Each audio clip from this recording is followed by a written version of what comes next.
पाकिस्तानियों, इन हालात को समझने की कोशिश करें कि पार्लियामेंट से 27वीं आईनी तरमीम की मंजूरी के लिए नंबर गेम क्या है और ये पहले सेनेट में क्यों लेकर जाना चाहते हैं और फिर सेनेट से कायमा कमेटियों में क्यों लेकर जाना चाहते हैं 27वीं आईनी तरमीम का जो मुजवज़ा है उसको।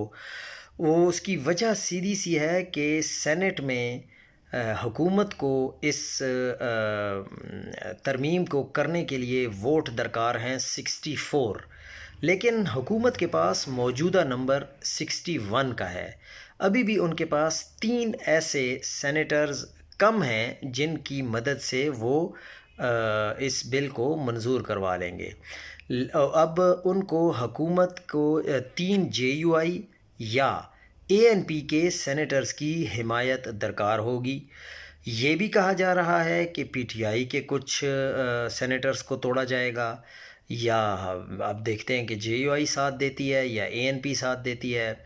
आज़ाद पार्टी के सीनियर फैसल वोडा कह चुके हैं, और ये काफ़ी सीनियर हैं और ये सेनेटर भी हैं, कि तरमीम आसानी से हो जाएगी, इसलिए हुकूमत के लिए घबराने की कोई बात नहीं है।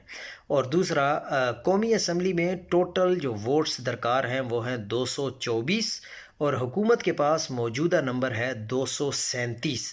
तो हुकूमत को जो प्रॉब्लम हो सकती है वो सिर्फ सेनेट में हो सकती है, लेकिन देखते हैं कि कौन इसकी राह में रोड़े अटकाता है।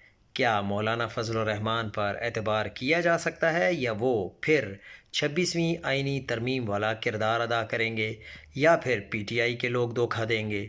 देखते जाएं क्या बनता है।